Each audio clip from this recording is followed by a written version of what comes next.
Hello and welcome back to Cox Community Connection.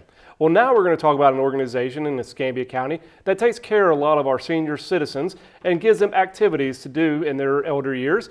Joining me to talk about that is Rachel Cox. She is the Marketing and Communications Director for the Council on Aging of West Florida. Rachel, thank you so much for being here today. Thank you for having me, Cam. So tell us a little bit about the Council on Aging. Give us an overview of what that organization does. Well, you could probably tell by the name. The Council on Aging of West Florida helps the elder adults in our community, and ultimately our goal is to keep them independent, safe, and healthy.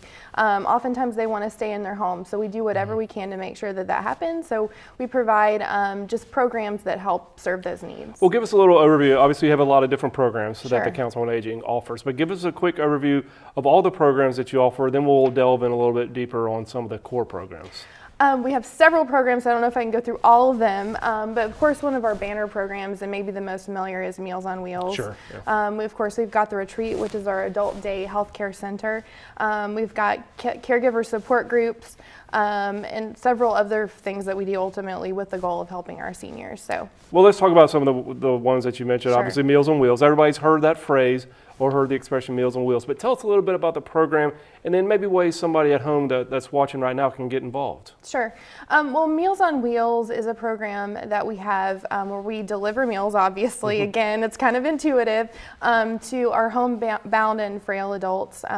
We deliver 3 times a week. Usually in those 3 times a week, we're delivering 5 to 7 meals for the rest of the week. So that way they kind of have a storehouse of food for that week.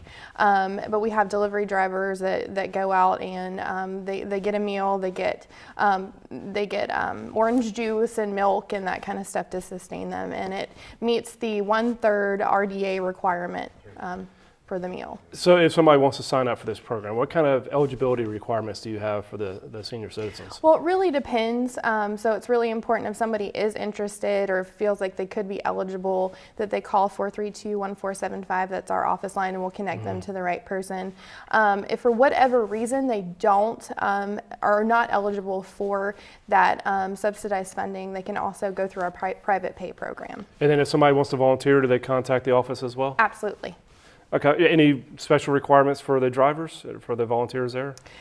Yes, of course we have to do a background check because you're going into situations, that are very sensitive. So that is a requirement, and of course you can call that number again if you're interested in volunteering. And then for some of the seniors that can get out and are more mobile, you have another dining program there on site. Tell me about that one.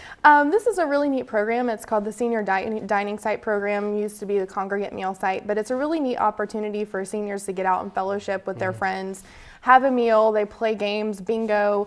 The favorite meal is hamburgers, which I've heard is really yummy. It's just a great place to be, and they have a lot of fun, and they get out and about, and they're not at home watching the soaps. They can hang out with their friends. And where is that located? Is that on site? Well, we actually have several locations in the 2-county area, Escambia and Santa Rosa County. I mean, we go all the way out to Century with some of these sites, but there are several in Escambia and Santa Rosa County as well. Okay, and so people, how do they get involved with that if they want to? They just show up? Do they need to Well, make what they'll reservations? need to do is they'll need to call the office so that we can connect them, first of all, to the right site, and hopefully from there they can get connected. Connected to the one closest to them. Absolutely. Okay, one more that I want to touch on before we run out of time is the Retreat. Yes. Tell us a little bit about that. The Retreat is our adult day healthcare center. We actually just rebranded it to call the Retreat. It's a really neat place where caregivers can get respite.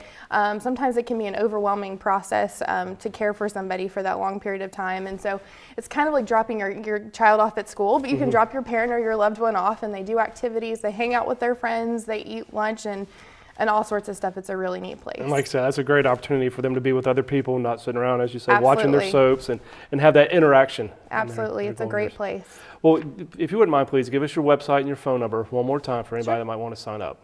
The website is www.coawfla.org, and our phone number is 850-432-1475. Perfect. Rachel, thank you so much for being my guest today. I really appreciate it. We look forward to having you back on the show soon. Thanks, Cam. Thank you. Stay with us. When we come back, we'll be in Okaloosa County talking about events in Fort Walton Beach.